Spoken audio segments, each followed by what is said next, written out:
So the Victoria Business Confucius Institute is delighted to be partnering with the Australia-China Business Council, a Victorian branch, to bring this evening's workshop around business Chinese language and culture.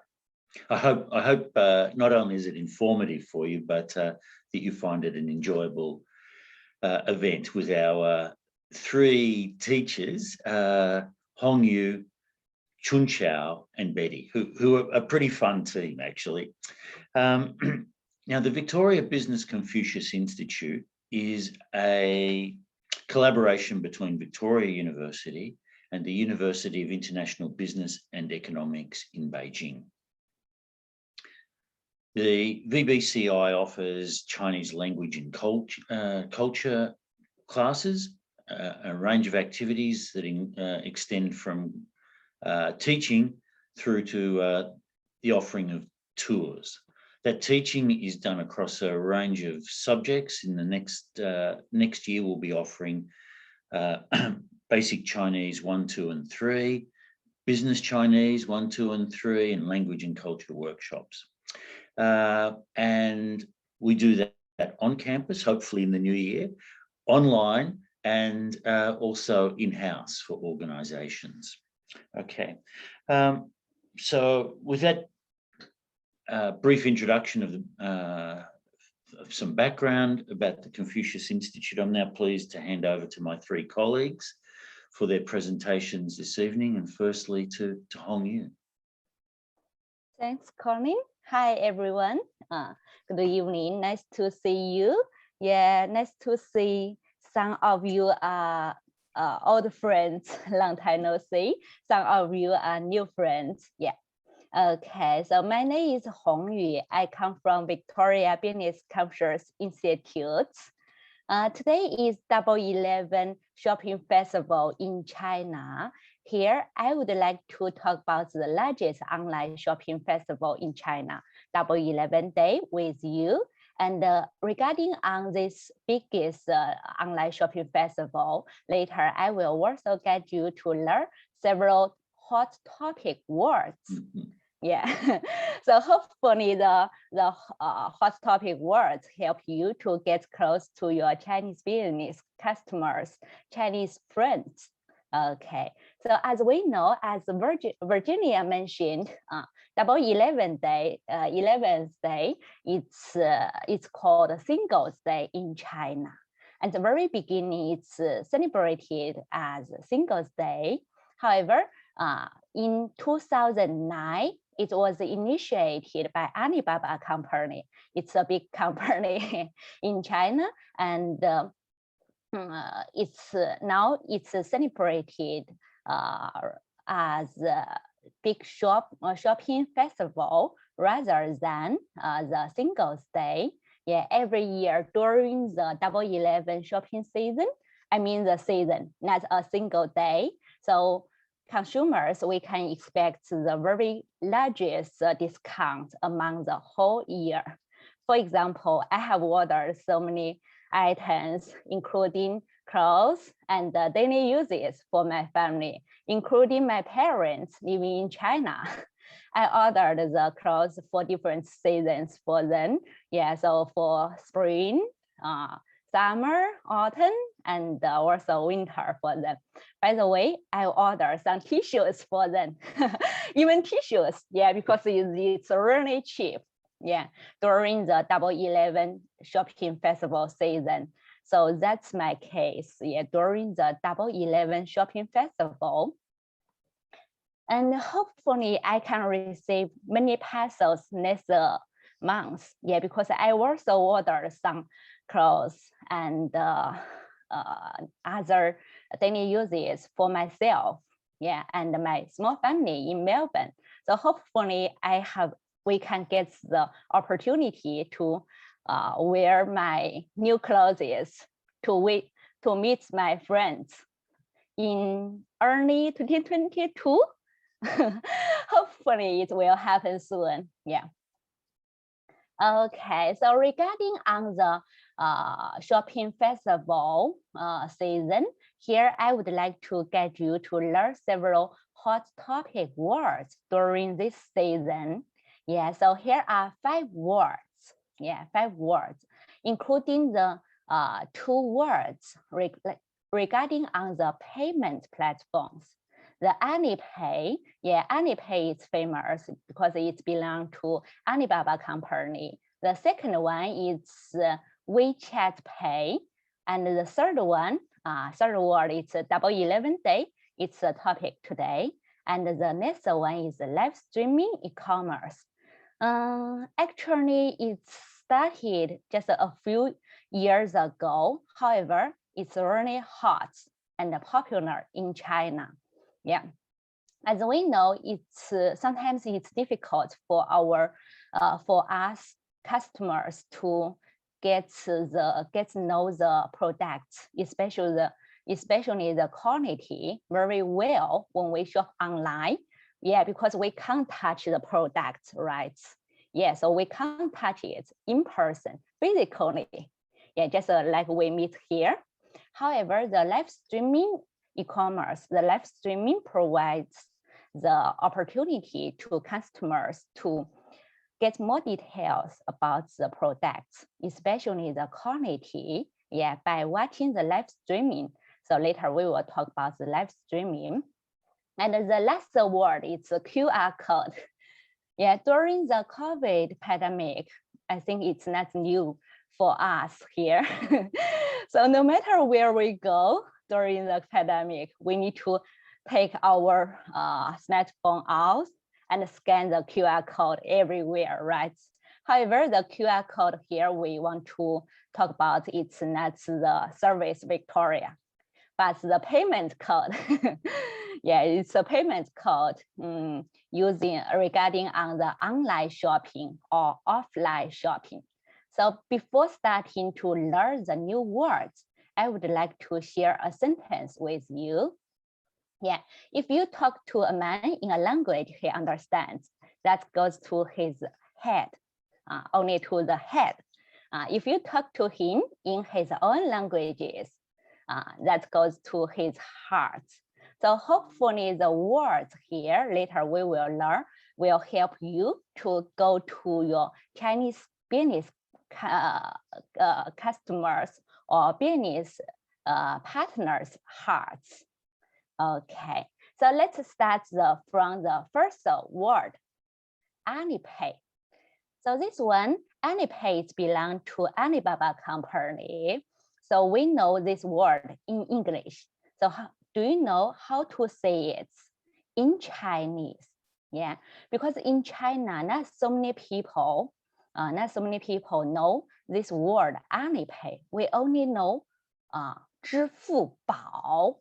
Yeah, it's in Chinese. Yeah, so if you travel to big cities like Beijing, Shanghai, Guangzhou, young people there, they will know Alipay. However, if you talk with senior or elder people in China, no matter in big cities or small cities, they don't know Alipay. They only know 支付宝. So that's the reason why you need to learn this word here. Yeah, if you have a connection with the Chinese friends, Chinese business partners, so okay, let's start the first step here. 支付宝. It's the first row, it's Chinese characters. Yeah, the second row, it's Chinese pronunciation syllables. Yeah. Okay, so this word is combined with 2 words. The first word, which means payment. The second part, which means treasure, precious. We combine them together, we get the whole word, 支付宝. Yeah, which means Alipay. Yeah. Okay, let's read it part by part. 支付.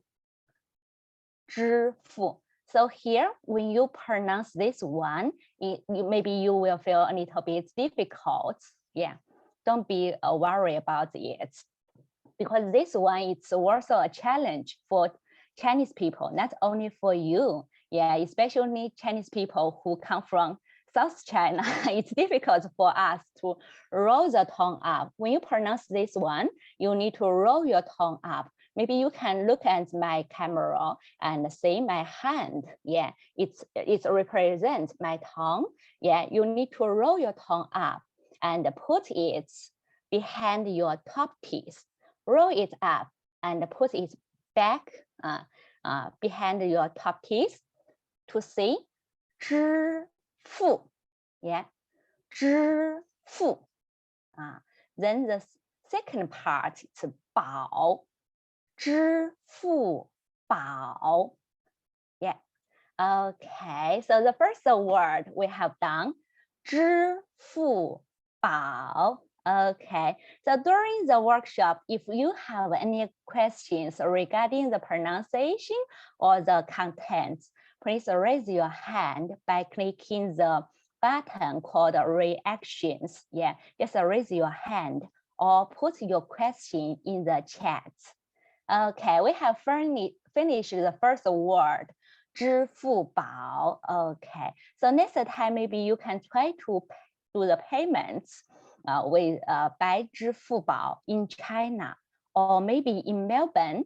As I know, we can do the payment by 支付宝 in chemist, right? Yeah, I have ever tried. Okay, so let's move to the second word. Another payment platform called WeChat Pay.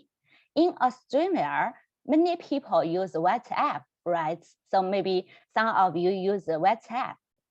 In China, most of Chinese people, we use WeChat. It's one kind of the chatting app. We use it to communicate with our family, friends, colleagues, and other collections. Yeah, WeChat. We can also use it to do the payment, not for chatting. Yeah, not only for chatting, but also for payments. Here the word it's called 微信支付. So it's also combined with two words. The first part, 微信, which means WeChat, which means mini, and 信, which means letter. So next time when you talk about WeChat with your Chinese friends, you can explain your views on WeChat, its name, yeah, where it comes from. It comes from mini letter. Yeah, it's it has a meaning, mini letter, 微信, which means WeChat. It's a nice name in Chinese characters, 微信. And the second word here, 支付. Actually, we have learned it with the first word, Alipay, right? 支付, which means pay, payment. So here, 支付, the same parts. Pay, payment. 微信, yeah, 微信, which means WeChat. And here, 支付, which means pay, payment. Okay, so 微信支付. So if you, I remember in 2019, before the COVID pandemic, I went back to my hometown in China, a small city in Chongqing, located in southwest of China. Yeah, I'm not pretty sure you know Chongqing or not. However, my hometown is not in the center. It's a small city in Chongqing. I stayed almost 1 month at my hometown with my parents. I didn't withdraw any cash, yeah, even a coin. Yeah, I went everywhere and I paid everything by 微信支付 and 支付宝, including shopping in the mall, in the markets, and also take the public transport. Yeah, so that's both of them. I mean, 微信支付 and 支付宝, both of them, they are popularly used in China, no matter in big cities or small cities, just like my hometown. Yeah. Okay, so next time when you travel to China, please have a try to sign up your download the both of them or maybe one of them and try to do the payments by the just Cantonese payments platforms. Yeah, just like a Chinese man. Yeah. Okay, so let's move to the next word, 双十一. Yeah, it's double 11 day. It's our topic today. So here, some of you here, I know you have ever learned Chinese. Yeah, you have ever learned Chinese numbers, right? You know, 十一, which means 11. Yeah, 10, 一, 1. 10, 1, it's 11.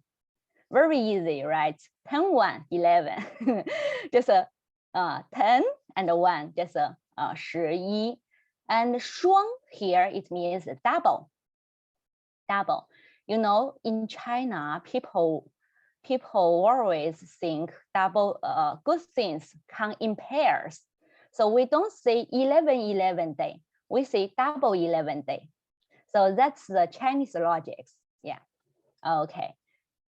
One pair is always better than single one. Yeah. So double is better than, yeah, repeat 11. Okay. So we call it 双十一. Yeah. So here, maybe you will feel difficult again when you pronounce this word. 双. Yeah. We need to roll our tongue up again. Roll your tongue up. And the first word here, 双, keep your mouth O shape, just a round shape. 双, yeah, 双, yeah, 双, this one, double, which means 十一, 十一, yeah. So here, if you feel difficult to roll your tongue up, so maybe you will pronounce it as 十一. Did you feel the difference between 十一, the correct one, and the wrong one, 十一? Yeah, if I don't roll my tongue up, that will be 十一. Yeah, when I was a child, when I learned the numbers, yeah, I pronounced it as 十一 because I come from southwest of China. Many Chinese people from South China, yeah, it's difficult. It's a totally challenge for us to roll our tongue up when we speak even our native language. So don't worry about it. 双十一. Yeah, did you get it? 双十一. Okay. So today, maybe later, you would like to have a chat with your Chinese friends talking about what's happening today, double 11 day. You can say 双十一 with your friends instead of double 11 day in English. So here, I would like to also talk about several online shopping platforms in China with you. The biggest online shopping platform in China, it's Tmall or Taobao. It belongs to Alibaba. It's belong to Alibaba. This one, yeah, it has a lovely logo. It's black cats. It's black cats. And then another also popular online shopping platform, JD. This one, we Chinese we call it Jingdong. It also has a cute logo, a Snoopy dog. Yeah, so the largest online shopping platform is cats. Cats, and the second one is dog. So in China, some people just say cats, the cats always win the dogs. That's interesting. So the Taobao, its logo is black cats. The second biggest online shopping is JD. Yeah, it's White Dog. Okay. The third one is Suling. This one, it's not Sangyin. Yeah, it's Suling. This one, it did the offline marketing many years ago. However, starting from several years ago, it's moved to online. Yeah, because now China, the offline marketing is really difficult for all business. So many business, they do both online and offline. Suling, this one, they focus on the electric products. Yeah. So if you want to buy TV or microwave, something like that, please go to Suling. The next one, VIP.com. It's a new one, appeared several years ago. Yeah, it always offers, provides the discounts. Yeah, so the next one is Pinduoduo, the last one here, Pinduoduo. It's totally new, just appeared a few years ago. It provides the product with lower prices than other platforms. However, customers, some people, they complain about the quality, the product quality. Yeah. So several popular online platforms in China. Yeah. So the luckiest one, the Black Cat, Tmall, and then the Snoopy, the White Dog. Okay, so back to the word today, the topic today, 双十一. Okay, so later, please share with your friends. Yeah, today is Double 11 Day, 双十一 in China. Then let's move to the next word, live streaming e-commerce. Live streaming, it's a 直播. 直播. We need to roll our tongue up again. Yeah, so roll your tongue up and pronounce 直播. 直播, which means live streaming. And the next part, 带货. 带货. It doesn't mean e-commerce directly, but means to need selling. Yeah, to need the selling. The live streaming to need the selling. Yeah, so means the live streaming e-commerce. 直播带货. Yeah, 直播带货.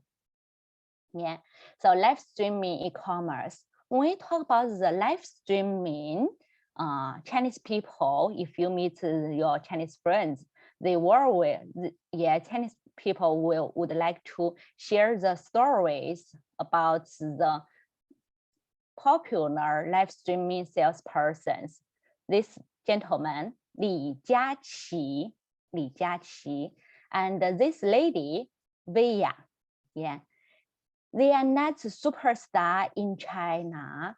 They just sell products online through the live streaming platforms. However, they are really hot and popular in China in our daily life. Even my parents and my grandparents, you know, my grandmother will be 80 years old this December. So she also know both persons. Yeah, it means both of them. Yeah.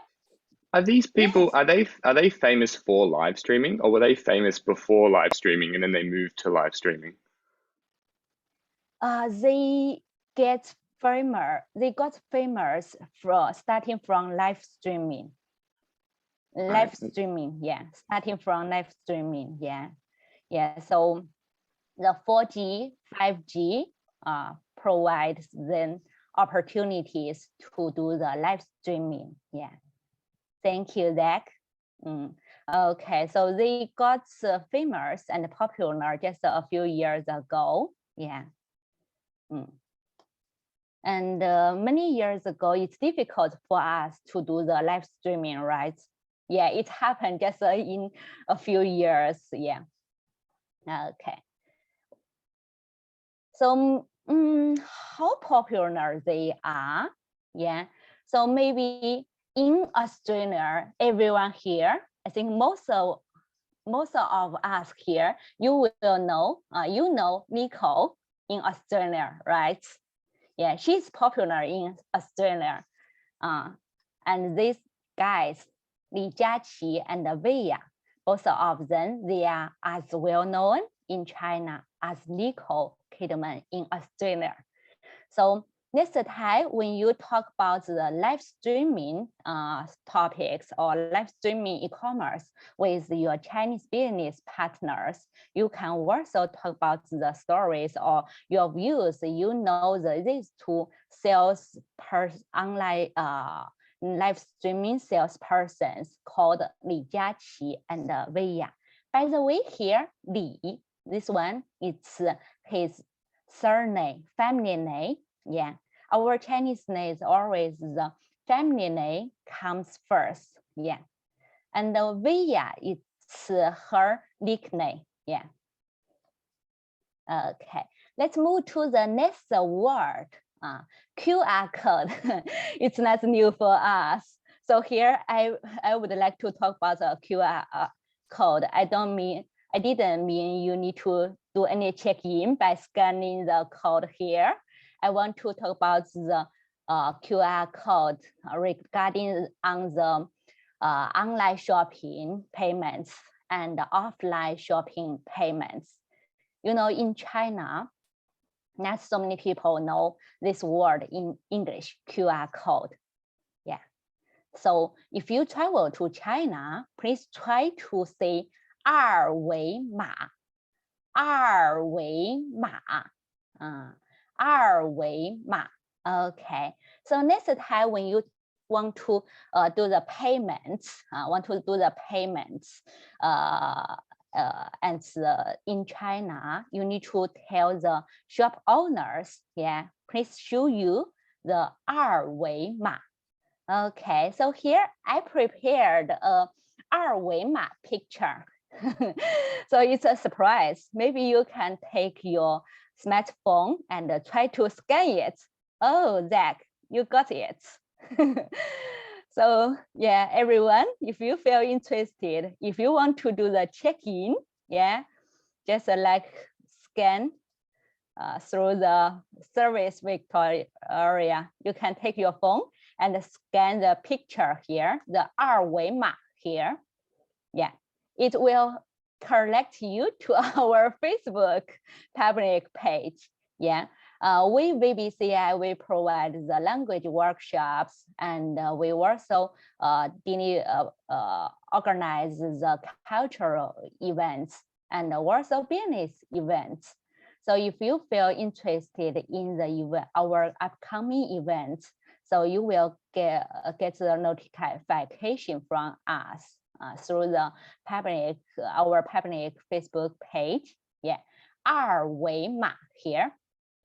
So 二维码 here not for the payments, but the 二维码, the word we are talking, yeah, it's regarding on the online shopping payments and also the offline. Yeah. Okay, so let's have a quick review what we have learned today. The payment platforms. 支付宝 支付宝. The second one, 微信支付 微信支付. The third one, 双十一 双十一. Do you still remember this one? It's 十一 11, and 双, which means double.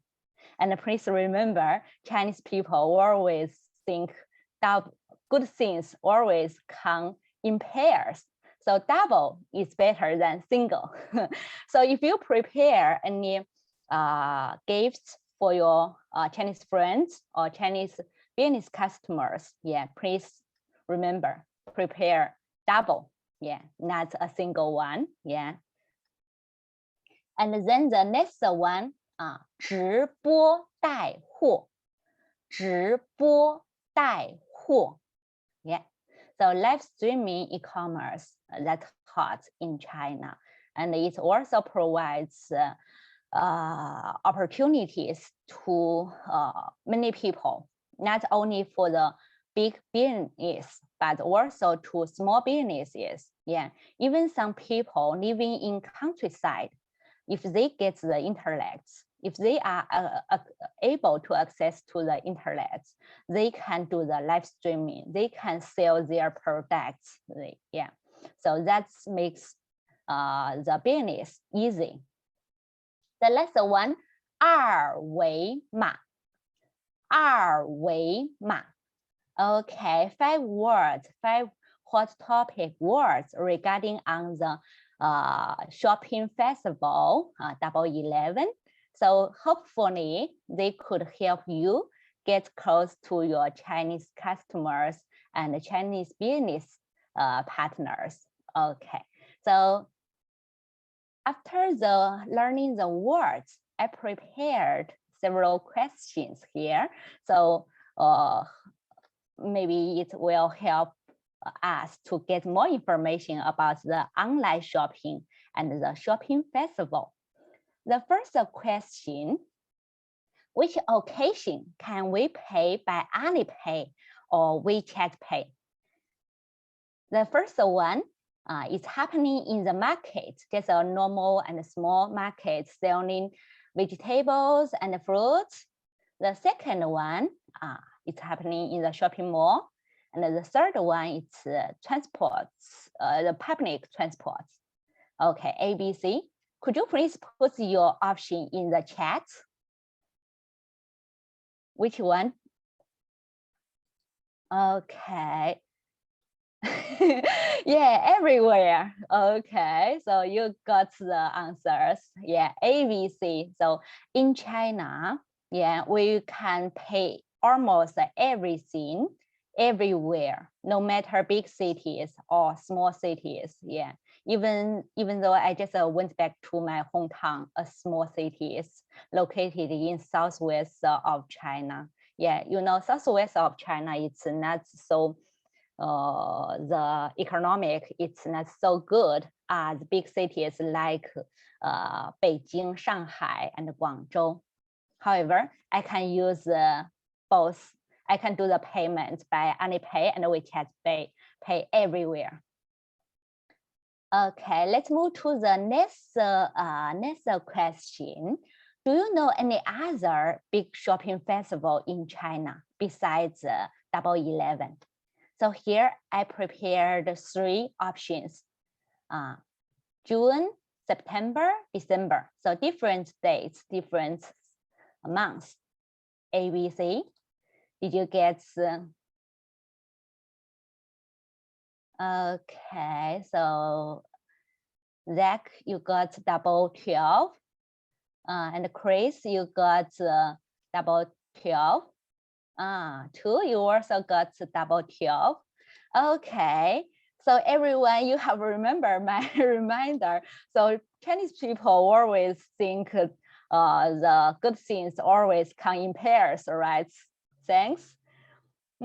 Actually, all of them here, not only Double 12, but also 618 and 918.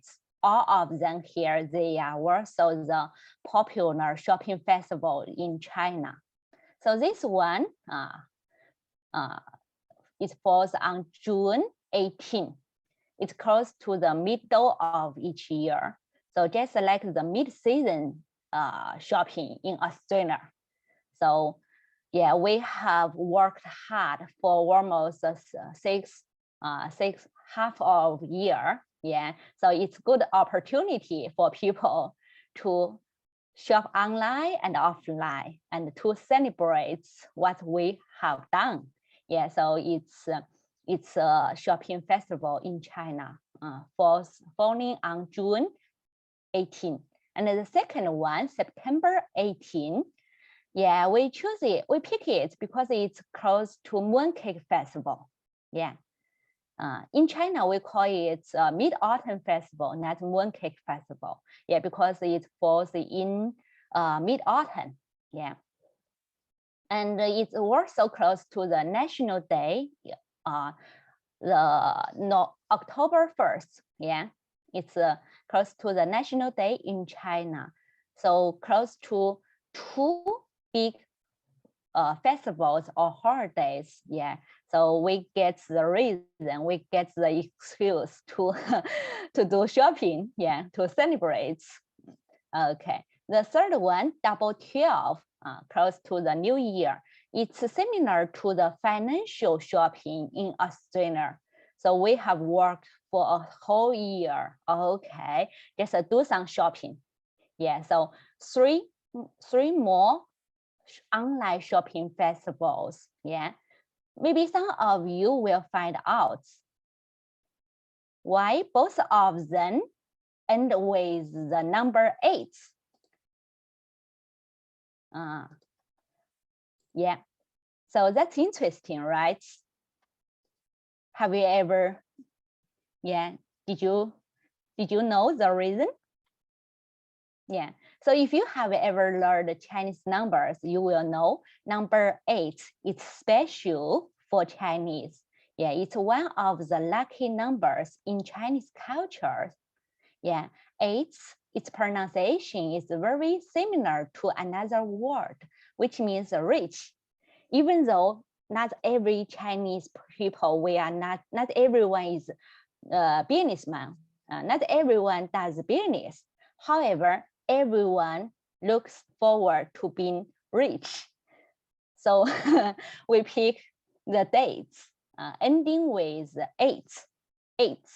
Yeah. And this one, yeah, as I mentioned a few minutes ago, good things should come in pairs. Yeah, so that's the Chinese logics. Yeah, okay, so Double 11, Double 12. Yeah, so this one is initiated following Double 11. Yeah, we pick 12, 12, not 12, 11, that's 12, 13. Okay, by the way, number 8 is one of the lucky numbers for Chinese. Number 4, do you know number 4? Okay, so when we do some communication with our Chinese friends, okay, so maybe if you order some, if you book the hotel rooms for your Chinese business customers, please pick the number ending with the room number ending with 8, but not 4. Yeah, because 4 is similar to 13. Yeah, in Western culture, 4, it has the pronunciation similar to another word, which means death. Okay, so choose 8, choose the double 1, and don't pick 4. Okay, then let's move to the next one. Just suppose you are selling a t-shirt between 130 and 140 yuan through Tmall on Double 11 day. Which price here would you like to mark? Tmall is the biggest online shopping platform. As we mentioned, it has the black cat as the logo. A, 130, B, just as I said, don't pick 4, right? And the C, 139. Did you get the answer? Okay, so Ryan, you got 139. Tricia, you get A. Zach, you got both A and C. Some of you get A and C. Okay, no one choose 134. Okay, so I will now never worry about this. Okay, so let's check the answer. 139. Yeah, why do we choose 139? not 130 here. So I suppose some of you are running your own business, right? Okay, so 9 is close to 140. You will get more value and you will get a better price from just a businessman angle. And 134, we don't make it. We don't choose it. I try to search t-shirts, this keyword, through the Tmall app. And I received the results here. So maybe you can't read the characters here. However, you can read the numbers here, right? The first one, 199, second one, 39, the third one, 49, the last one, 39. So every price is here, ending with 9. Yeah. So yeah, it's close to 140. So we can get the biggest value and the price, very beautiful price. And this one, 9, number 9, besides number 8, number 9, it's also special in Chinese culture. It represents long live, forever. Yeah, if you have ever traveled to China, to Beijing, to visit the Forbidden City, the old royal city, yeah, so you will know why Chinese people like number 9. In the Forbidden City, there are 9,999 rooms. Yeah. So 9, it means forever, long live. It has a good meaning for Chinese culture, especially the ancient emperors and his families. Yeah. So that's special for Chinese. Yeah. Okay. Number 8, number 9, they are special. Okay, the next question today, if you are planning to initiate a new shopping festival, do you have any dates in mind? So just now we mentioned we have the lucky numbers, including 8 and 9 in Chinese culture, right? And the unlucky number 4. So we don't choose any numbers, yeah, just falling on 4. And ending with 4. And maybe you will choose some dates, just a double blah, blah, like 11, 12. Yeah. And maybe, September 8th. August 8th. August 8th sounds good. Yeah, right, you got the reason. Yeah, rich. Okay. So here, actually, I didn't prepare any options or answers here. So I just provide some suggestions, ideas regarding on the numbers and the dates from Chinese culture angle. So maybe you can keep the dates in your mind. Yeah, maybe in further months or further years, you will start your new business by initiating a new shopping festival. Okay. So that's all from me today regarding on the topic Double 11 Day 双十一。Thank you， 谢谢，谢谢。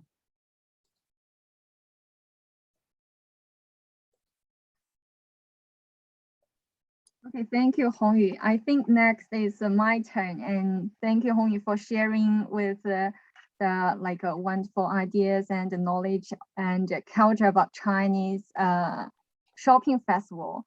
Actually, after learning where to buy things, where to shop, let's learn or let's look at what to choose as a gift to maybe to your friends, families, or customers, clients, etc. Yeah. So for today's topic, in my part, I will share with you when answering 3 questions: why, what, and how. During the process, we will learn a few Chinese words.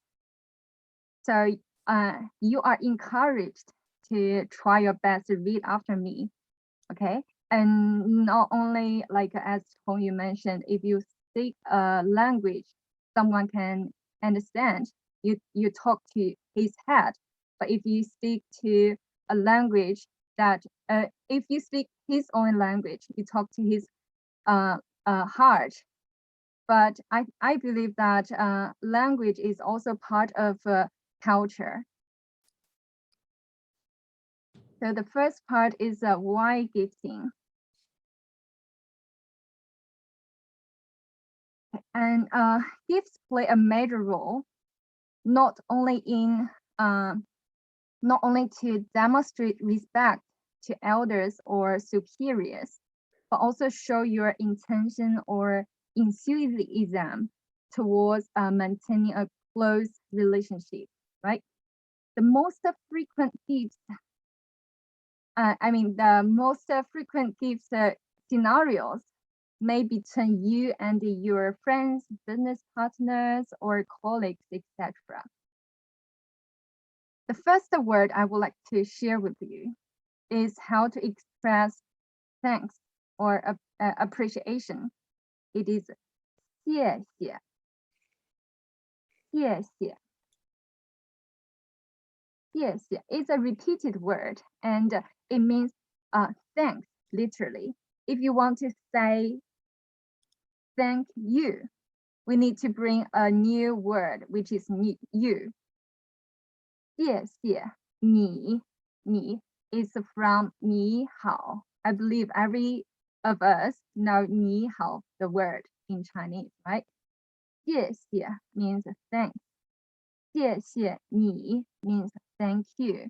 We may use that when we receive a gift, right?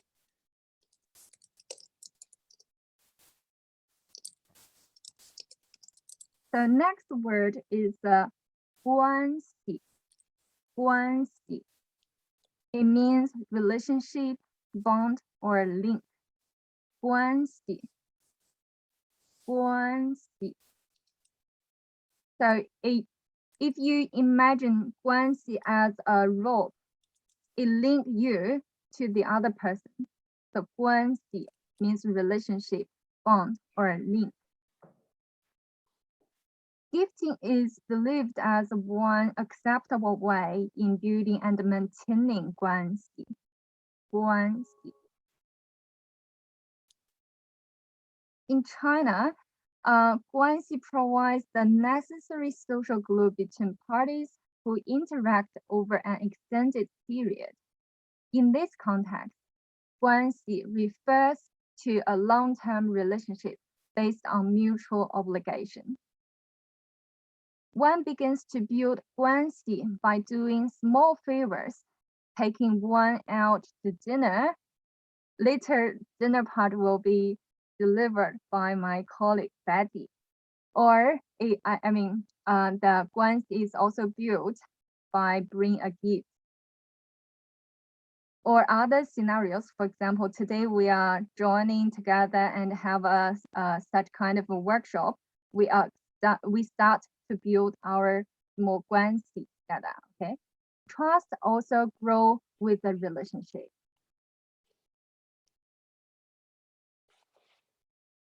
Next word is 面子.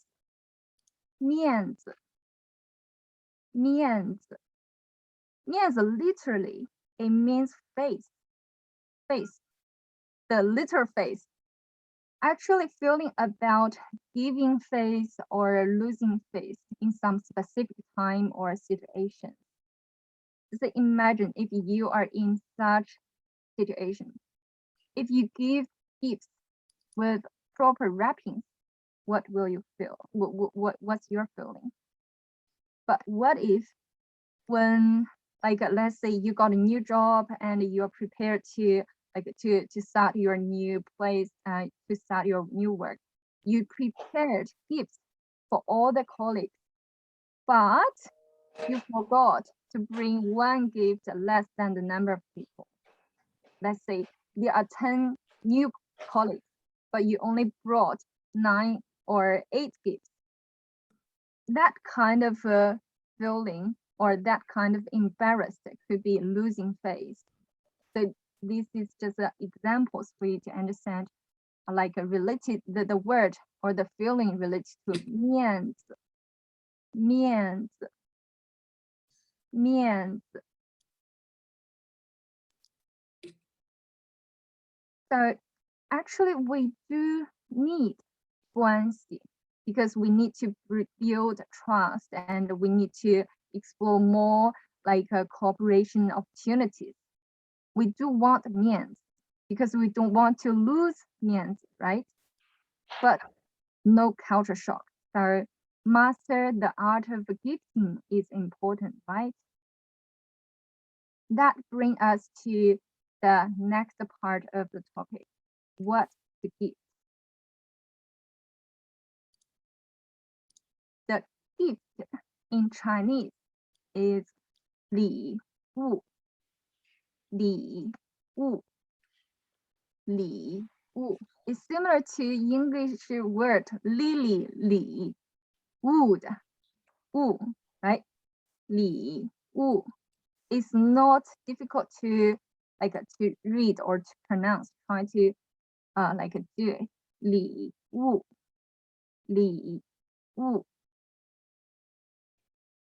Aside from knowing about the concept of 面子 or face and avoiding culture shocks, you'll need to master the art of gifting in order to make good friends or keep stronger bonds. You know, China has a connection-centered culture. The importance of a connection lies in trust. People like to do business with people they trust because it could help in cutting business risk.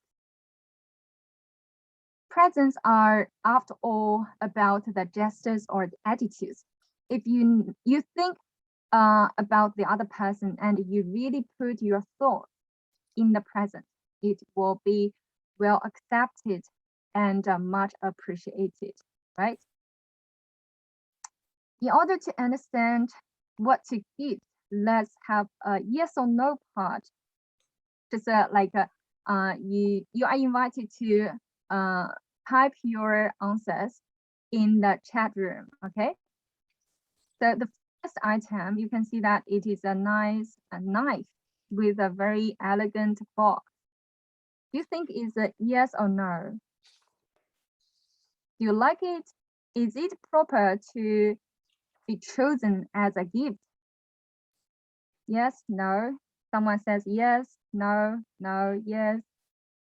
Maybe not. Maybe for a hunter. Yeah, that might be a good idea. To mother-in-law, no. Let's have a look at what is the suggestion. It is a sharp object. It means part of relationship. So something like scissors or knives, even sharp objects that you are used to cut things, suggests that you want to sever a relationship or a friendship. So it is a no. But as we mentioned, if it's for a hunter, it could be accepted. So it depends. But normally, sharp item is not suggested to be chosen as a gift. Next, elegant clock. What do you think? For this one, yes or no? Yes, definitely no, no. It seems that you like, no, no, no. Are you ready to, as long as it's not sharp. I believe this is not sharp one, right? Let's have a look. clock, actually it means bad luck. The Chinese term for giving a clock sounds like a scenario when the family of a distant person has completed the funeral of their loved ones. So clocks are unwanted. Giving a clock as a gift is a biggest no-no in Chinese culture. So you have to remember this: no clocks, no clocks, no clocks. Important things 3 times, okay? And next, I think you know this better than me, right? I saw Zach ask, is a watch okay, right? A watch is different from a clock. Yeah, I think it's okay. Yeah. So, but no clock, okay? Yeah, watch would be nice, especially it's an expensive one, right? So let's move to this item or this kind of item. I know it's from Australia, right? People use this to hunt a bird, but now it's used as a gift. Could be. It seems that I give you the answer. Give 2, then yes. Okay, so yeah, Chris, your logic is fine. The home specialties, actually, it is well accepted. A gift from your home country or region, like a miniature of a landmark or antiques, or your country's special brands, like wine, chocolate, candies, perfumes, etc.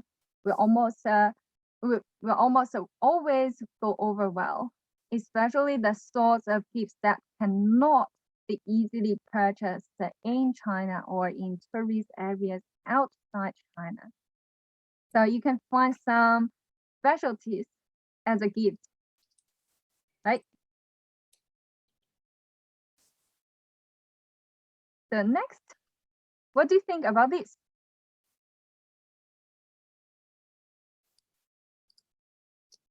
Yes, Chris? 1, I think, yes, yes. Yes, everyone loves fruit. Yeah, you're right.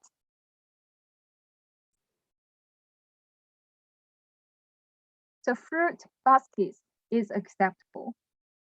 Packed full of delicious and exotic fruits, baskets are the go-to gift of choice if you have no idea what to give or if you never met someone before.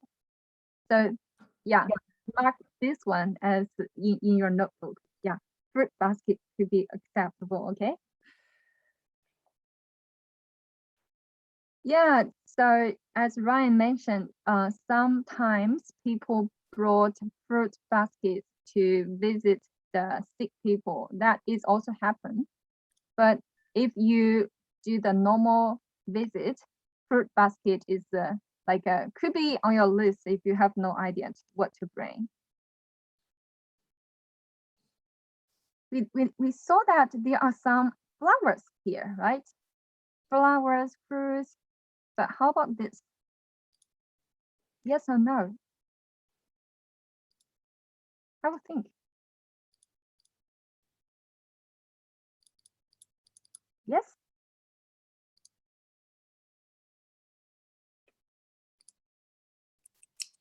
Yes, yes, I think no, Ryan, no. It doesn't mean love.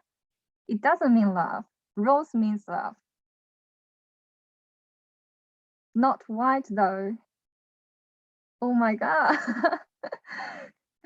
I think it's time to tell. So this kind of flower, chrysanthemum, it means death or funeral. It is generally present for funerals. So, and this is especially so for yellow and white chrysanthemums. Ryan, you are partly right, half right. You noticed not the white chrysanthemum, but actually yellow chrysanthemum is not actually accepted. So this kind of flower should definitely be avoided, even it's even it's in different colors. So try not to choose this kind of thing, or it could be flowers, but not this kind. Yeah, not this kind. Okay, I saw that that's something. This could be an easy mistake for those of us. Yeah. So now you know. So you can choose flowers, but not this one. You can choose like a fruit and basket flower, fruit basket. Oh no, flower and fruit basket, but not with this flower. Okay, next. How about this? Yes, Chris says yes. Ken says yes. Yes.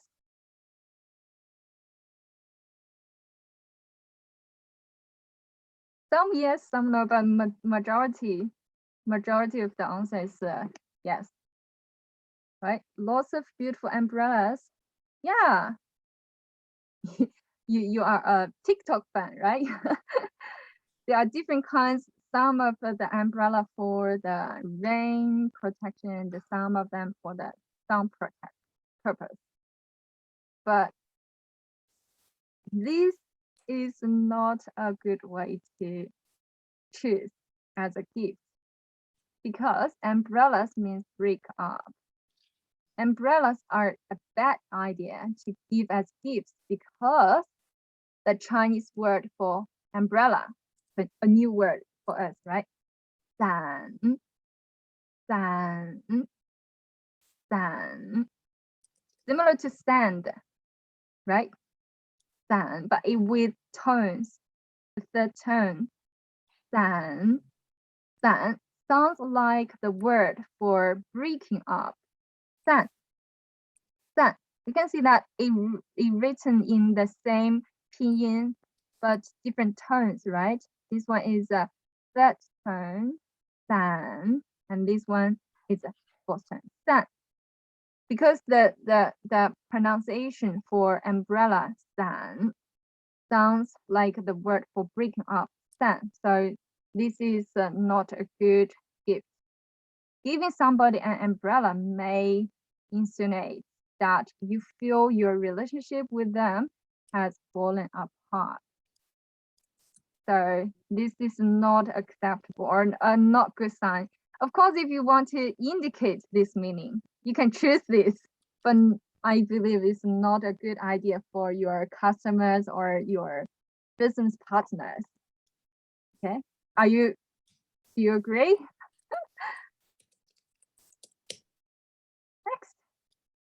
Next. This I want to ask you to choose from different kinds of the wrappings. So in different color, which one do you think is the most popular one, or you think is the good one? Type your answer in the chat.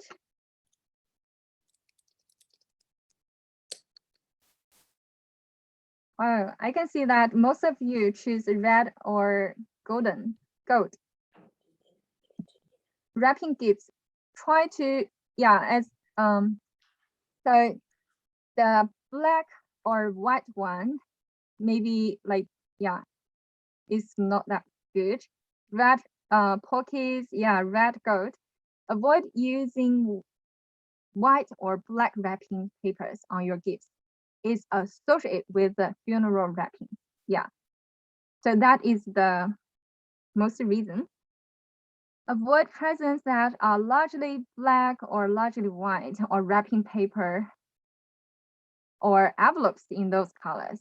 Red is the color of luck and fortune. So red is always a good option for envelopes or gifts. Consider red or other festival colors. Yeah, someone think red and gold is good because it also like a good color for Christmas, right? Other colors, for example, gold, silver, pink, may also be used for wrapping gifts. Yeah, you are right. And here I would like to share with you some other options here. So this one, exotic coffee. We are here in Melbourne, right? Actually, the coffee from Australia is very good. A branded overseas coffee powder or coffee bean is a modern gift that is increasingly well received.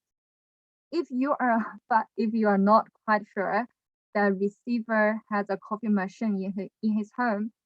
The coffee powder or instant coffee may be preferred. And this one is a pen and ink.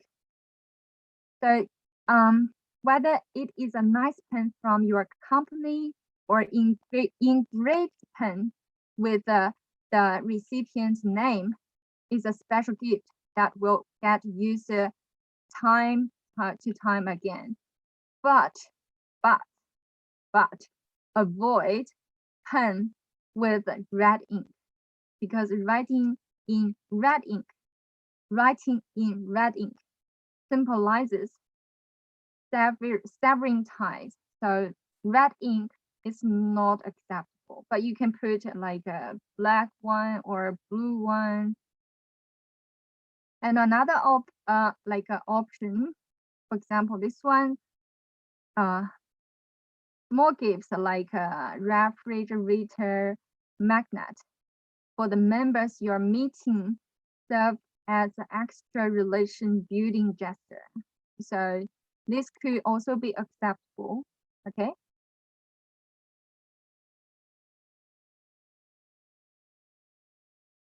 Another thing you need to take into consideration is the value of gifts. Do you think the value is the higher the better, or the lower the better? What do you think? Any idea? Higher. Okay, higher. Good. Good. Let me give you an example. Let's say I'm taking Tom and Jerry as an example. Let's say Tom has a very wealthy friend named Jerry. Jerry gives an expensive gift to Tom, but Tom is too poor to give a gift with similar value back to Jerry. You know, in this occasion, Tom may feel a loss of faith, a loss of means. It depends on who it is, and it also depends on whose financial status is. Understanding this additional concept is invaluable in maintaining healthy long-term relationships. If you were wealthy, make sure to consider the financial status of your host, because they will need to reciprocate it one day. So it's like an exchange. So the value of the gifts, it depends. You also need to consider your own financial status, okay? It's not only considering the host status. So last but not least, how to gift. Actually, when we talk about the wrappings, we have already started and to know about how to gift. Here are some general gift giving guidelines with cultural insights. So first, use both hands to present and receive things while saying some good wishes based on the occasion. Do you remember what is the word for thanks? We learned the first Chinese word today. The first one with me. It is 谢谢. Yeah, that's it. 谢谢，谢谢. When you receive a gift, say 谢谢. Okay. And second, when you are the giver, your host might decline one time or several times. This is an attitude of being modest. If you really want to offer the gift, insist in giving the gift. And the third, about unwrapping, so do not unwrap gifts when receiving them. Open the gift after you leave unless the giver insists more than one time. Generally, Chinese do not open gifts in the presence of the giver, but this is flexible and may be done under some circumstances. Opening it in public places may put much focus on the item, not on the people who give, or maybe not on the thought.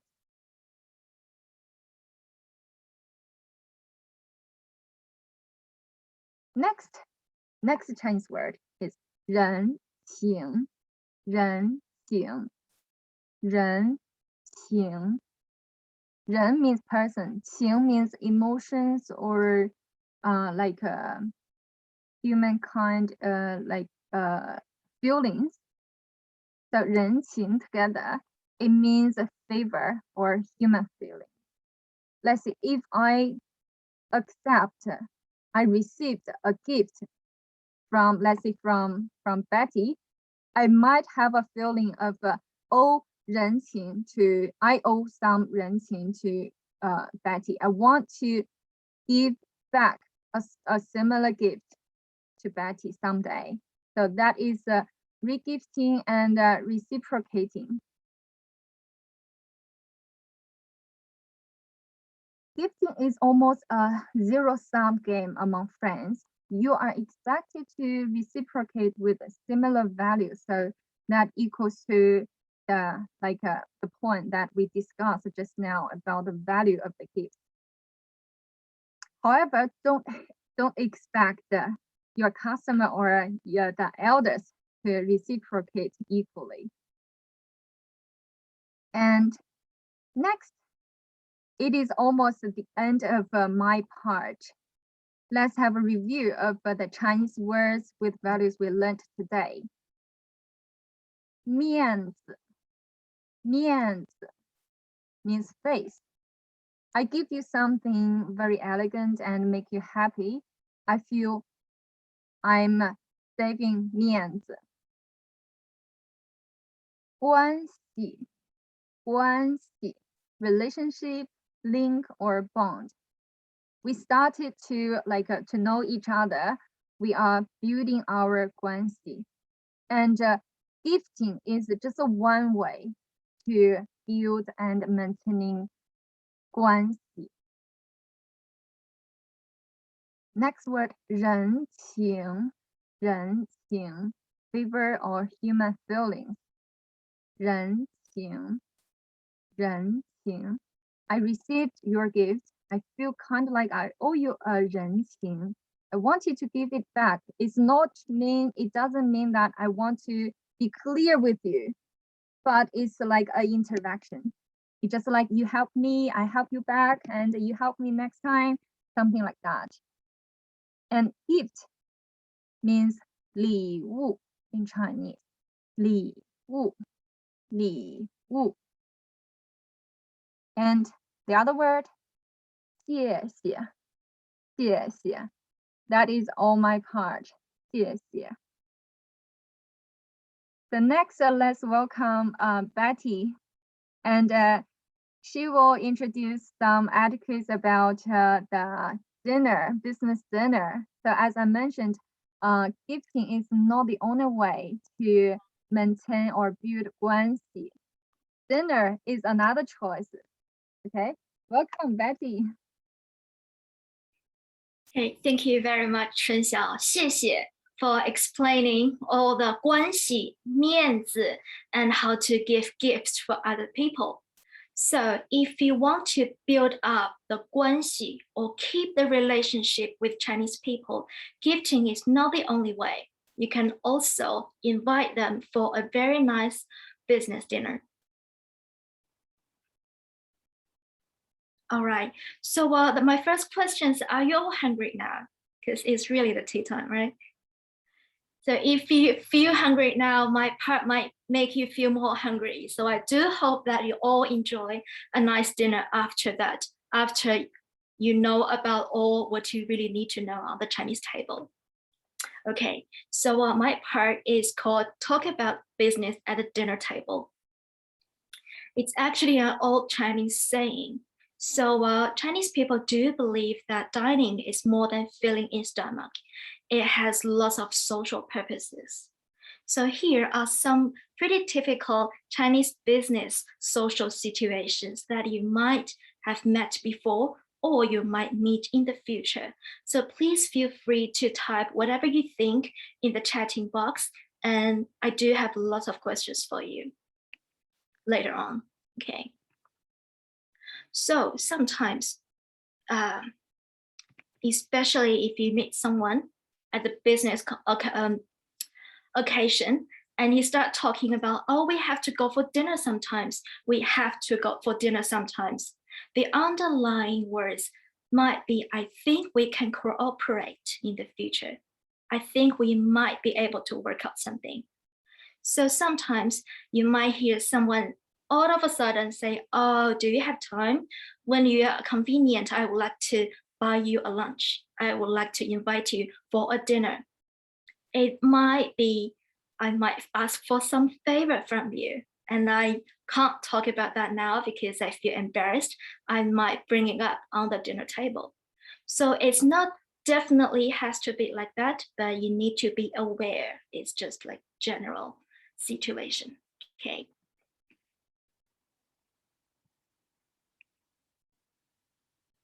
Okay, so now here is the first choice that you had to make. Now, what do you think is the proper situation to invite your Chinese business partner for a dinner? You have one, A, B, or C. So please feel free to let me know. B. Anyone choosing C? Because it's really going to be Christmas soon. Oh. Okay, so that I've seen that most of you have chosen B and some of you have chosen C. So from my point of view, I would reckon B. So if your friend is going back to China soon, and it's a very good idea to invite him for a nice dinner before saying goodbye. So it's both like giving him some face to show that you respect him and you really want to keep this guanxi, keep the relationship and friendship in the future after that your business partner go back to China. So now we have figured what is the good time. Now I'm going to further talk about when to eat. So there are some more good timing for Chinese people gather together for business dinner. So the first one is to welcome. For example, if you have friends coming all the way from Beijing to Melbourne to visit you, it's a very good time for to invite them. It's okay, Chris. So it's a very good time to invite him for a nice dinner to show that you take it serious, and that will also give him lots of 面子 to welcome some new friends or new people. And the second one is to look for cooperation. So sometimes Chinese people might feel shy to talk about everything in the office or on the negotiation table because it might be too formal. But if you talk about that on the dinner table, everyone might feel more chill, more relaxed, and they would like to talk about more about themselves. So it's a good way to build up the guanxi between you two, between you guys. And that's also a good opportunity to look for more cooperation in the future. So the number 3 one is before signing a big contract or before making the last discussion or the final decision, especially on the during a negotiation. So we all know that negotiation doesn't always go smooth. So before signing the big contract, it's a good time to sit on a nice dinner table to relax a bit. And also it's a nice gesture to show that you would like to take a step back. Both of you can take a step back and to soften the whole atmosphere. And that will also save 面子, save you both space, and to make the whole situation not that intense. And also when people feel more relaxed and when they feel like the gesture is pretty soft and they have more 面子, it's more easy for them to talk about more details and to take one step back so that you finally can reach some agreements between you two. So it might be a better way to talk about everything, make everything clear on the negotiation desk. So that's also why we say talk about business on the dinner table. The fourth one is to celebrate. For example, like after you have signed a contract that you have reached an agreement, it's a good time to sit on a nice dinner table to celebrate that you have moved one step on, and also to celebrate that you have built up a better 关系. The last one is to farewell, just like the last question, remember? So if your friend is going away, is moving back, or you have to say goodbye for a while, it's a good time to have a nice dinner together. So that's both for 面子 and 关系, to keep the 关系 in the future.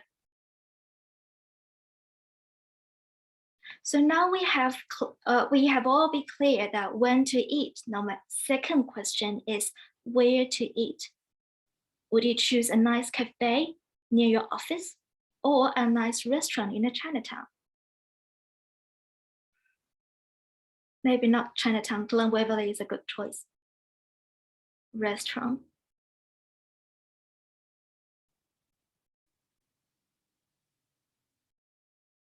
Yeah, I've seen that most of you have chosen the restaurant, but why not cafe? I would like to recommend restaurant too. I do understand that in Melbourne, it's too informal. It's a culture to have coffee or have a light, quick lunch together at a cafe to talk about a business issue.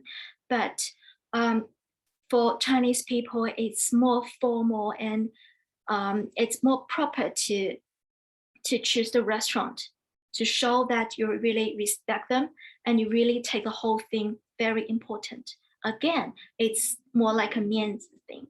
So please remember, always choose a nice restaurant to treat your friends. Next one. So let's say that you have all sit in a nice restaurant. What food, what kind of restaurant you would prefer, you would choose? Like Chinese dishes, hot pot, or noodle bar, or really nice Australian steak? Hot pot. All right, Chinese dishes.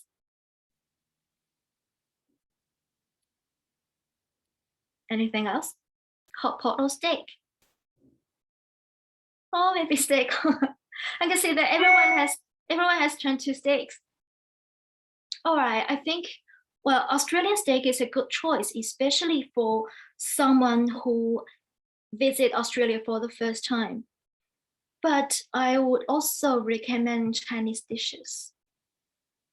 Oh, sorry. I apologize if I make you hungry, sorry, but I'm going to talk about more food at least. So I would like to demonstrate why not hot pot for the first time, but Chinese dishes.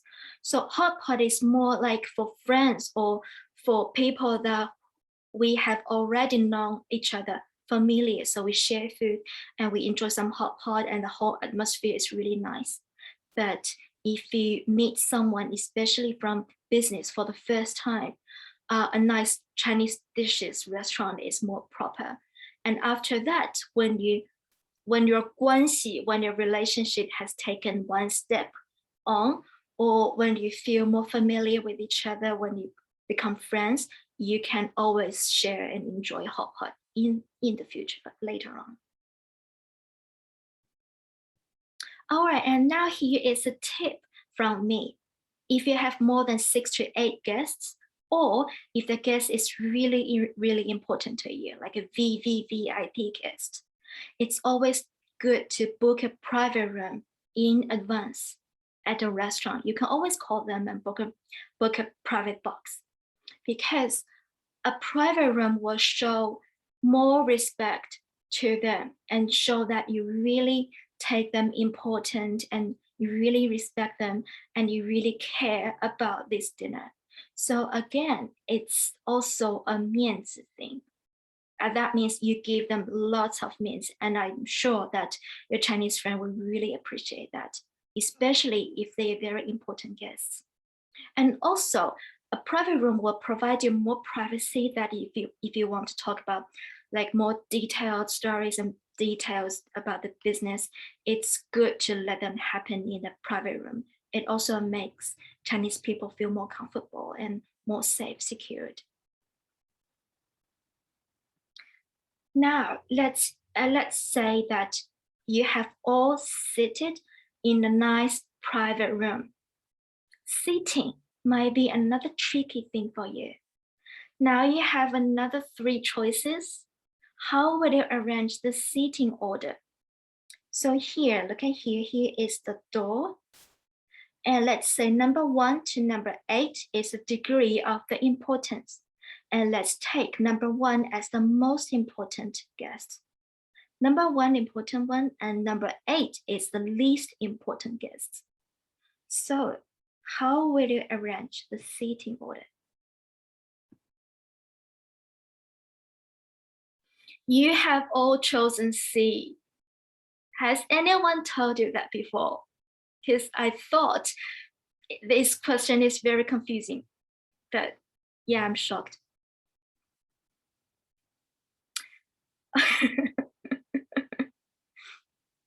All right. Answer time. So I would recommend number C, the option C. So the seating, no matter how tricky the seating can be, there are 2 most important seats that you need to keep in mind.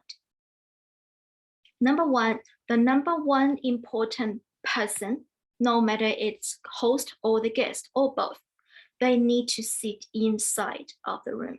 So they need to be right in the opposite direction toward the door. So they need to be sitting inside of the room. And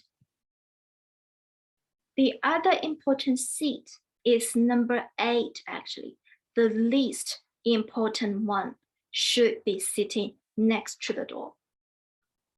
So normally, oh no, Chris, it's fine, it's okay, it's pretty tricky. So I believe that most of the people will understand that. Oops. So the number 8 person, so this person sitting next to the door, sitting next door, should be from the host side. It's usually the host assistant or the host secretary, because this position is really easy for him to pay the bill in advance without bothering others. So the most important person, number 1 important person, will sit inside, so he or she doesn't have to move.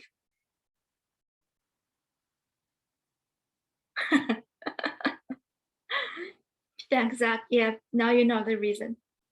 And also the position, the seat next to the door is where the waitress or waiter serve the dishes. So this is actually the least convenient seat. It's usually for the assistant or the person who will pay the bill on behalf of the host.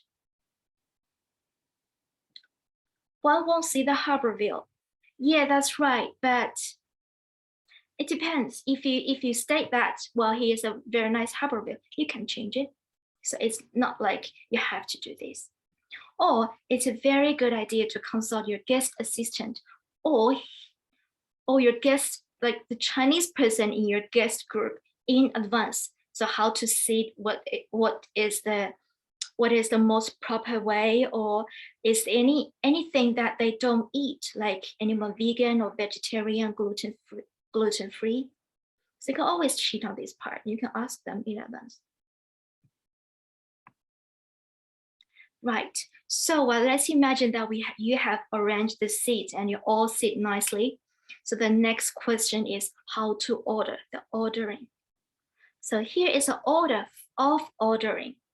When you get the menu, so the ordering order is cold dishes come first, and then hot dishes, and then soup, staple food like rice, fried rice, and then the beverage.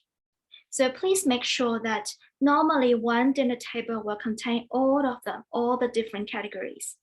Anyway, so just please make sure that you haven't ordered 8 different soups or 8 different cold dishes at the same time. That might make the whole thing a bit awkward.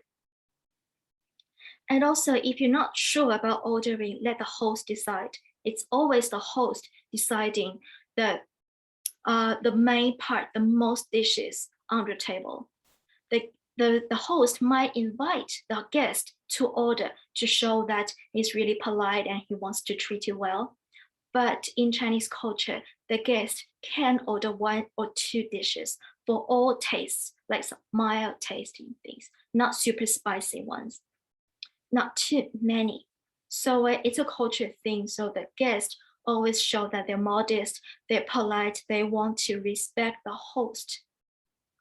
But if you are the host and you're not sure what to order in a Chinese restaurant, you can always let your Chinese friends order by saying like, look, you know better than me. But you can also let them know what food that you don't eat or you don't like in advance, so they can arrange the whole menu. So the next one is numbers.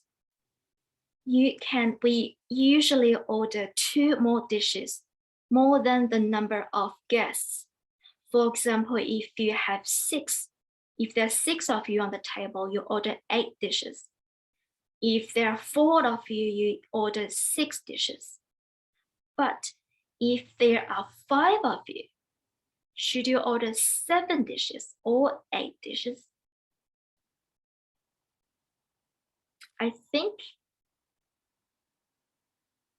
yeah, how about 5 persons? That's right. So I have written the answers here already, actually. So numbers like 6, 8, 10 are usually good. So if you have 5 of you on the table, you can order 8 dishes. Just add 1 small thing.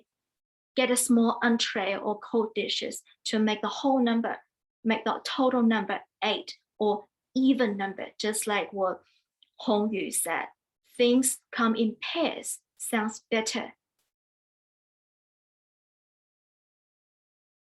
Right, so now you have all ordered the nice food and waiting for the food.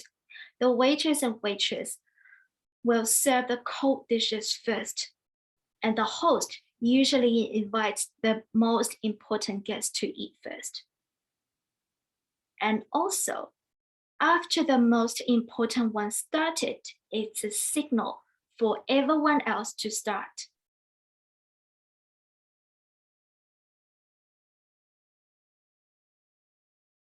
Yeah, like Zach said, it's some of the things are really subtle.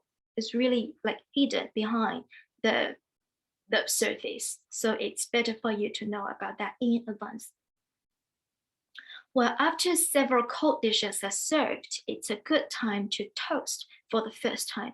You will have lots of toasting later on, but the first time is always very important. The host will toast, and everyone will raise the glass to cheers. And now here, let's learn something about what to say when toasting. The first one is 干杯. 干杯. If you don't feel comfortable to turn your microphone on, you can always repeat me at home. 干杯. So it literally means, here's a cup, dry your glass, bottom up. 干杯. Or you can also say 恭喜. 恭喜. If you want to congratulate someone, like congratulations to the new agreements, or we have reached a big contract, or say 恭喜. Okay, and now here are some tips, some extra tips about something you should do and something you just really can't do. Number one is take a look around before spinning the lazy Susan to see if anyone is about to grab something. So please keep that in mind. When you want to spin the table, just take a look. If anyone is holding their chopsticks and about to get something, just wait till they finish, and then you can spin the table to get what you want. Because doing that will really show that you're very kind-hearted and you care about others, and also it saves other people's face, 面子. The second one is when toasting someone, you can hold your glass slightly lower than theirs to clink, to show that you're polite and you're very modest, like this. I prepared 2 glasses. This is your glass and this is your friend's glass. When you want to toast them, so move your glass a bit lower than them. Say 干杯. Again, 干杯. See, your glass is lower than theirs. So that shows you're really polite and you're really considerate and you're very modest. It's a gesture. Again, it's a 面子 thing. So, question, what if you are the boss? What if you are the most important guest on the table and you want to toast like your team member, someone's assistant, or like other people whose position are not as high as you?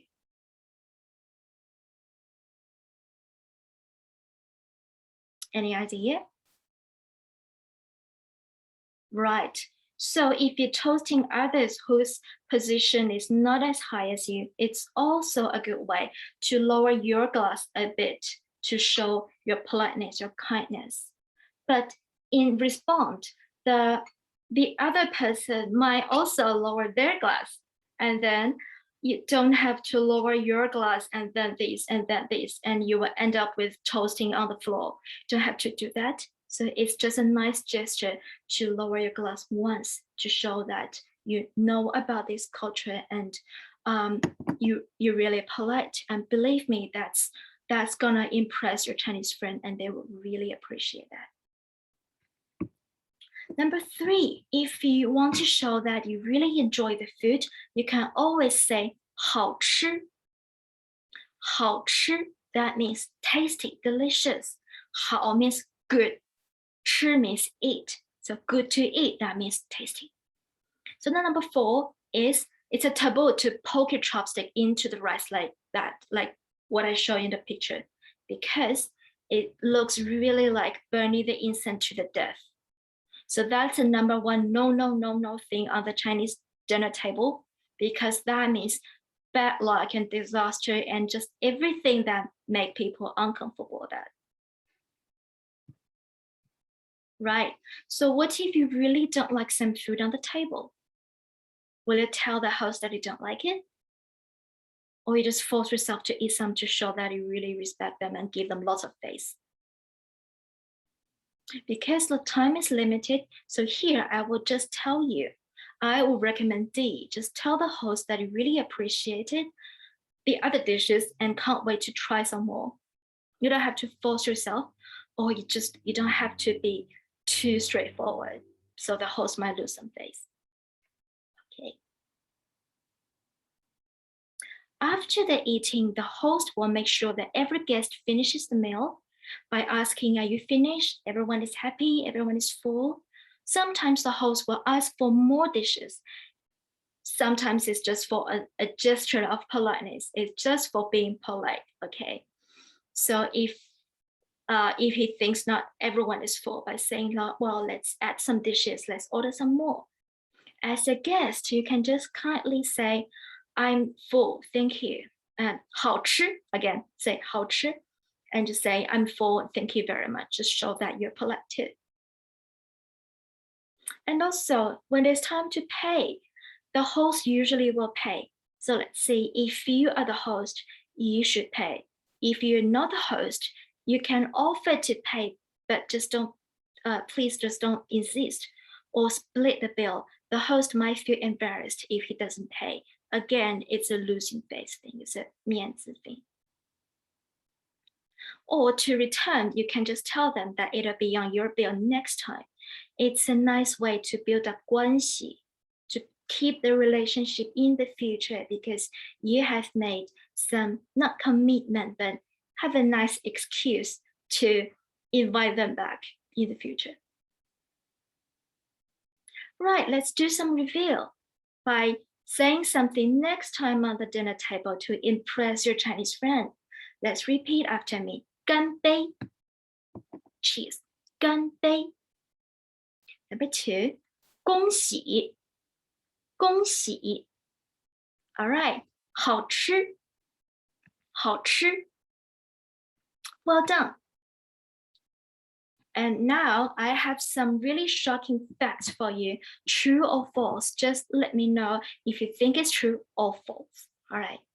So number 1, sometimes it is rude to tap your chopsticks against your tableware because it used to be a beggar's behavior. It's rude to tap it. Is it true? Right. Very good. It's true, especially in the northern part of China. So there's an old saying goes, tapping your balls and you will be a beggar for life. So in the past time, only beggars tap their balls to attract attentions and compassions. Especially, I want to raise this up here because on the business dinner table, when you're all talking about how to be rich in the future, it's not a very good sign to tap your balls here to indicate that you might lose money and you might be poor in the future. It might be a beggar, end up with a beggar. So that might make other people feel a bit uncomfortable. Second one, true or false? Let me know. It's a rude gesture to point the teapot spout toward the guests. So let's point it toward the host.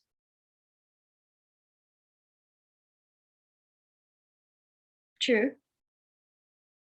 Yeah. That makes sense, right?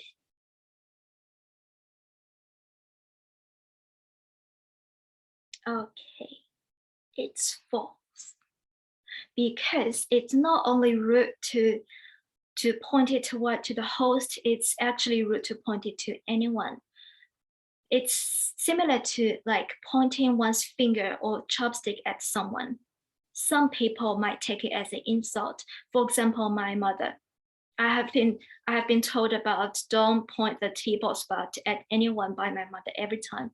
So I sometimes, when I was a child, I would say it's a teapot, it's not a gun. It doesn't really matter if it pointed at someone. But for some people, it's like a huge thing. It's like an insult thing, like my mother. So if you don't want to be like me, just put the teapot between someone, between you and the person next to you, and point it in between so it doesn't point at anyone. Because sometimes the lazy Susan, they will spin.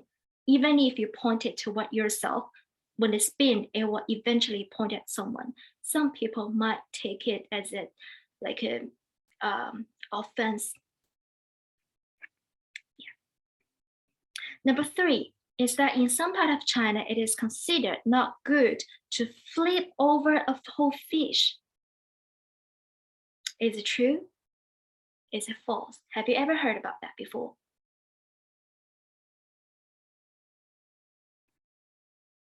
Exactly. Everyone has got that. Sounds false, but maybe true.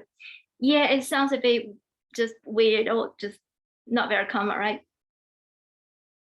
True. Actually, it's true. It's particularly true in coastal areas. So if your friends come from the coastal areas, it might be a taboo for them because fishing used to be the main occupation and common economy in the coastal cities. Yeah. And that also sounds like flipping the fishing boat over. So flipping or turning the fish over sounds too similar. The pronunciation sounds too similar, like turning the boat over. So especially in the coastal areas, it's a taboo because flipping or turning over might mean bad luck, disasters, unfortunate to many of them. So please be aware of that. Yeah, so to be safe, just leave the fish there. Just leave the fish on the table and eat the flesh, eat the fish, sorry, from one side. And then sometimes the waiter or waitress will help with removing the backbone. And then you can enjoy the lower part, the underneath flesh. So just don't try to flip it. If you're not sure, just leave it there by not saying, oh, let's turn it over, let's flip it. That's just, for some people, it might not be good. Okay. So the next one is about choices. It's a single choice question. Have you ever seen this kind of hot towel on the table in either Chinese restaurants or Japanese restaurants? Do you think what is useful, what is actually used for? E, for everything, right?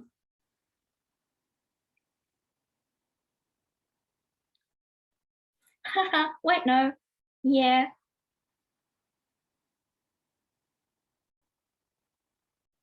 A, actually, it's so this kind of hot towel, it's especially for your hands, to clean your hands before eating. But if the dinner is not that formal, you can actually use towel for everything, for whatever you want. But if it's a very formal, decent business dinner, please just use it to clean your hands, especially not wipe your own face. All right. The last factor is 200% true. You don't have to choose. I'll tell you it's very, very true. Is that we, VBCI, will provide 7 different non-award courses starting from next year. So if you are interested in anything about Chinese language, culture, and people, please feel free to let us know by calling us or emailing us. We're very happy to help you. And we also work with a wide range of organizations to build up the 关系 between Chinese and Australian people. So please feel free to let us know. Last, I really hope you can enjoy a nice dinner later on and enjoy a nice Chinese business dinner in the future after that you have known all about that things. So, 干杯, don't forget to say that 干杯 next time. All right. 谢谢. Thank you very much for listening. That's all about my part.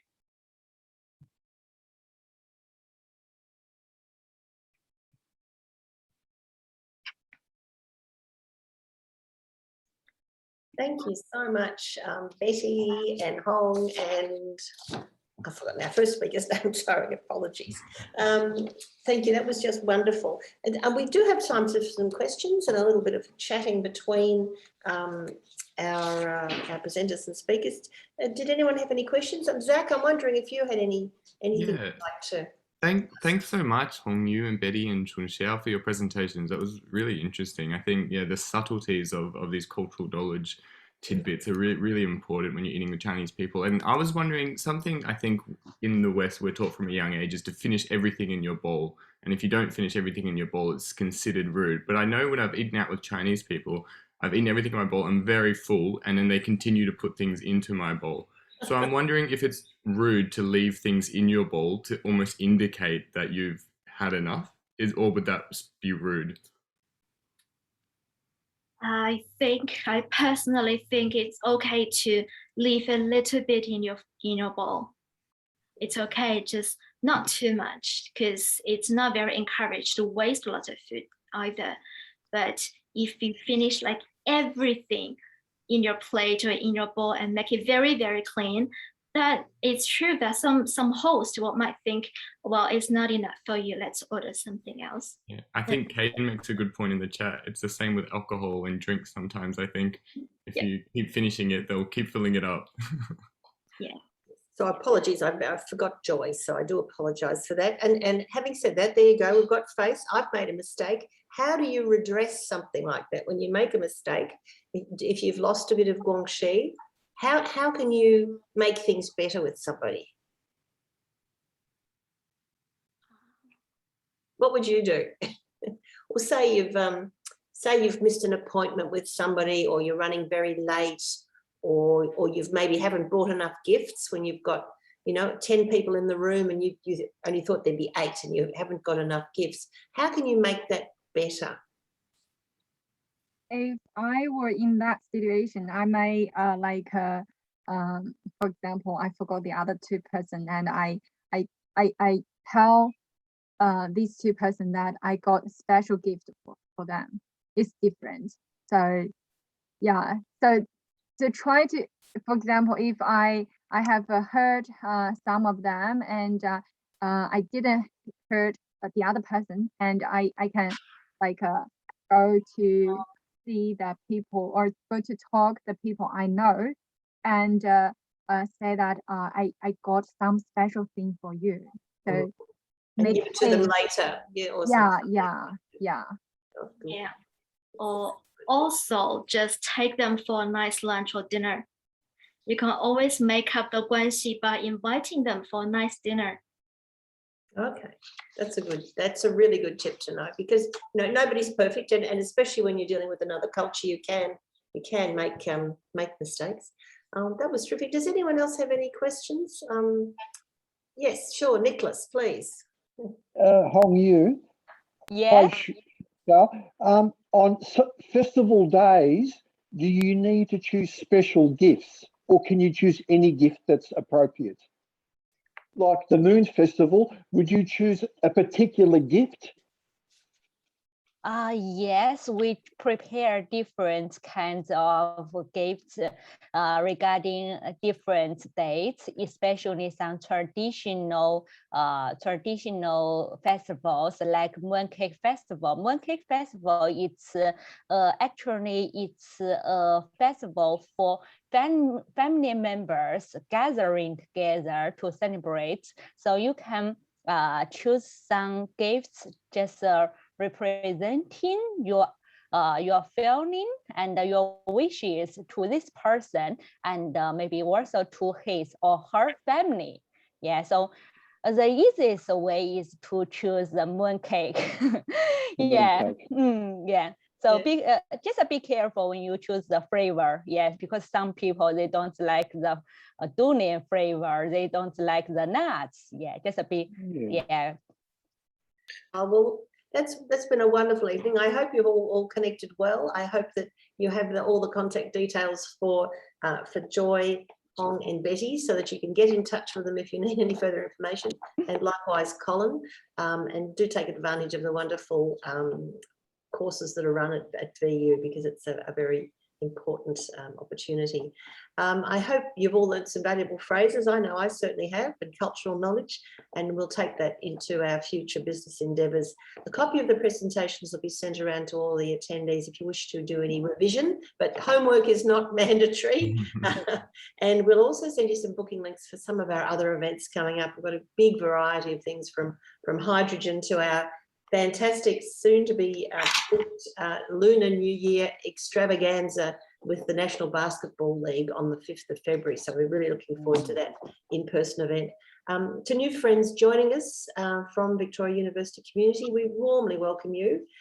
Please become a friend of ACBC as well. You don't have to be a member. You can come to our events anyway, but we would like you to join as a member as well. So we have all sorts of opportunities available for you, whether or not you're a member. We'll send you details on how to join up in the follow-up email, and look forward to seeing you all sometime very soon, hopefully in person, but if not, on screen again. So thanks once again to everybody. Thank you.